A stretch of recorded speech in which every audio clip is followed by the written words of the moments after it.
A terceira geração romântica vive num clima de intensa agitação política e social que sacode o país no declínio da monarquia. Também chamada condoreira, a terceira geração é despertada para uma nova visão do mundo e dos homens. O sentimento épico patriótico, os temas sociais e abolicionistas marcam essa fase. Dissipa-se aos poucos aquela atmosfera doentia do mal do século, surgindo um lirismo novo, sadio, otimista, prenunciando um espírito realista que se definirá na década de 1880. Castro Alves é o seu representante máximo.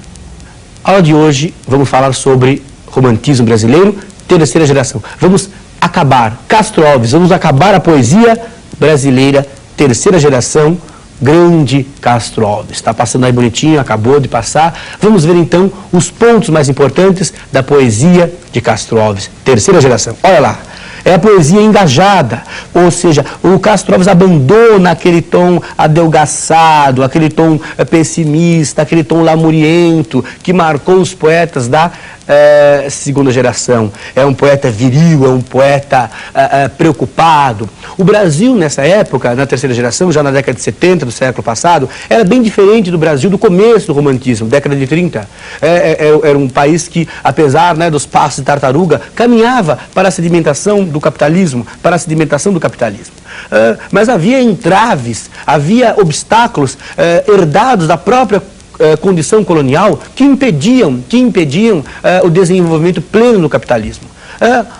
Um entrave maior era a escravidão, Como é que pode haver capitalismo forte, uma sociedade capitalista onde há escravos que potencialmente não consomem nada? Então é dentro desse processo de modernização da sociedade brasileira que vão se engajar vastas camadas da população. A burguesia liberal, a burguesia ilustrada, intelectuais e também artistas, entre os quais se insere Castro Alves. A poesia, então, engajada, preocupada com a luta social. É a temática abolicionista, ou seja, uma visão de que a poesia deve servir para uma causa, e no caso do Castro Alves é a causa da abolição, é a causa da abolição dos escravos, a causa da libertação dos escravos, que de uma certa maneira vai acontecer na década de 80. E o tom é um tom exaltado, dito condoreiro, Por isso que a poesia do Castro Alves é chamada de poesia condoreira. O Castro Alves vai fazer uma poesia exaltada, grandiosa, eloquente, maravilhosa, como o voo do condor. O condor, esse pássaro andino que voa a imensas altitudes, está passando a Cordilheira dos Andes com o jato, está o condor lá, na mesma altura do jato. Então ele vai usar imagens eloquentes, imagens fortes, desesperadas, como o voo do condor. Se ele fizesse uma poesia toda discretinha, ninguém iria prestar atenção nele. É a chamada poesia de bancada, a poesia feita para ser recitada, para ser dita. Por isso ele fala das procelas, do tufão, do furacão, do Himalaia, dos picos, dos Andes. Ele vai falar, portanto, vai usar metáforas eloquentes, hipérboles, apóstrofes ansiosas. É o nosso Antônio Castro Alves. O seu mais famoso poema é Navio Negreiro, Vozes da África também, grandioso poema Vozes da África. O Navio Negreiro é um poema longo, em que ele escreve, em que ele fala sobre a chamada esse navio, que é a vergonha do mar, que é um navio que trazia do mar os chamados negros escravos. Vamos dar uma olhadinha agora em Navio Negreiro, um dos grandes poemas da literatura brasileira, a descrição dessa vergonha que era o navio.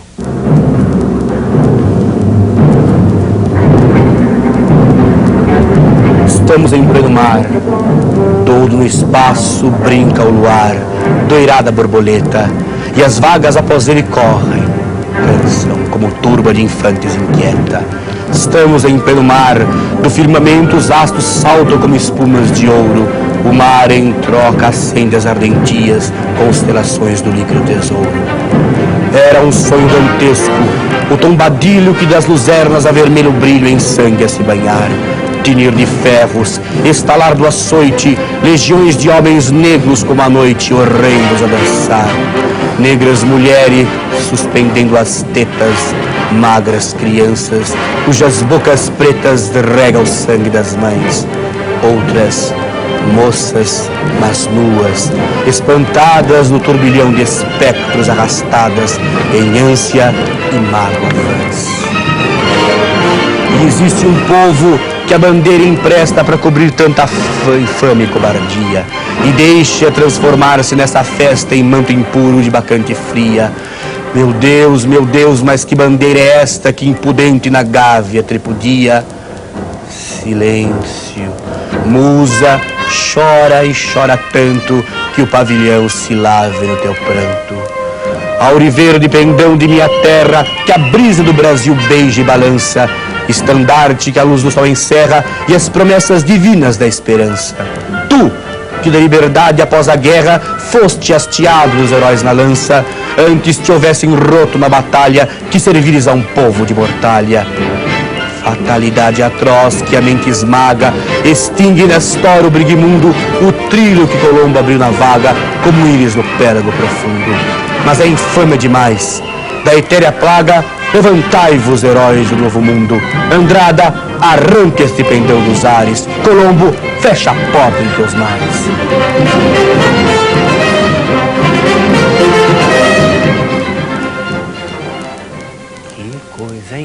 Tragédia no mar, esse navio que ele pede que as consciências livres da América libertem. As consciências livres da América libertem.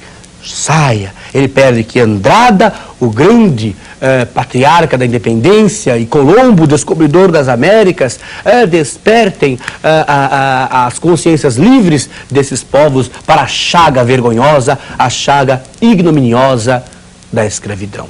Mas, meus amigos, não é só de poesia abolicionista que Castro Alves vive, não. Você tem aqui a mulher que pela primeira vez aparece envolta num saboroso halo de sensualidade. Vocês têm a prática poética e o exercício amoroso. Ou seja, o Castro Alves foi um dos poucos poetas do romantismo, talvez o único, que tenha sabido conciliar a prática poética com o exercício amoroso. Dizem que, até um motivo autobiográfico, dizem que Castro Alves era um amante quente, né? Um amante fogoso. O Castro Alves nasceu numa cidade do interior da Bahia, chamada Curralinho. Hoje em dia chama-se Castro Alves, né? E ele tinha um grande sonho na vida, claro, fazer direito. Olha, se vocês não conseguirem, não fiquem tristes, porque ele tentou 3 vezes, entrou na 3ª vez. Ele entra lá em Olinda e Recife, vai para lá, Faculdade de Direito. E, meus amigos, lá em Olinda e Recife, Castro Alves conheceu a mulher que mudou a sua vida. Uma atriz, agora não é de circo, não, uma atriz de teatro, uma portuguesa sem bigodes. Eugênia Câmara, uma mulher linda, mas cuja beleza era inversamente proporcional à sua bondade. Eugênia Câmara era uma mulher má, malévola, demoníaca, diabólica, mefistofélica. Ela se aproxima do Castro Alves só para que ele escrevesse uma peça, né? E ele escreveu Gonzaga ou a Revolução de Minas, dedicada a ela. Ela representa, faz sucesso, meus amigos. Vai para o Brasil inteiro, Europa, Japão, Broadway, é uma loucura, meus amigos. Depois disso, o que ela faz com ele? Eles fazem um contrato, em que ele entra com o traseiro e ela entra com o pezinho. Manda embora o Castro Alves. Castro Alves, para esquecer aquela víbora, aquela naja ambulante, transfere o seu curso de Direito de Olinda e Recife para São Paulo. E aqui em São Paulo, quem ele conhece, meus amigos, a turminha da Catacumba 7. Vai todo dia lá, não tem um dia que ele não tome um chopinho às 3 da manhã na Catacumba 9. Meus amigos, já está meio podrinho já. Aquele sanguinho já. Mas ele não está tão podre a ponto de não aceitar, né, de recusar um convite. Convidam Castro Alves, meus amigos, para caçar onça nas frondosas florestas do bairro do Brás. o Castro Alves, em vez de... No Brasil daquela época tinha onça. Hoje tem outros bichos, né? Tinha onça. Meus amigos, em vez do Castro Alves matar a onça, ele descarrega a arma no pé dele. Azar é azar, não é? Sem mulher, tuberculoso e pedeta. Para esquecer essa história, hein? Ele vai para Salvador, o clima melhor, para ver se melhorava a vida, né? Mas não tem jeito. Morre aos 24 anos de idade. Tá velhinho já, provecta a idade, hein? A Gina Kramer foi lá, ai não, Castro Alves é tudo mentira, eu gosto de você, tá? Para ver se morria em paz. Então, nós temos em Castro Alves o aliar a prática poética e o exercício amoroso. Um poeta realmente viril, forte, e que conseguiu conciliar a prática poética com o exercício amoroso. Quais as obras do Castro Alves? Castro Alves escreveu algumas obras. Vocês têm aqui Os Escravos, lírica abolicionista, tá certo? Vozes da África, Navio Negreiro. Depois, Espumas Flutuantes, aqui a poesia lírico-amorosa, em que ele presentifica mais a mulher, em que ele torna a mulher mais concreta, mais palpável, mais presente. E A Cachoeira de Paulo Afonso, um poema épico em que ele fala dessa bela cachoeira no Rio São Francisco, E esse poema que ele fez para a Víbora, para a Naja Ambulante, Gonzaga ou a Revolução de Minas. Teatro. Um abração para vocês.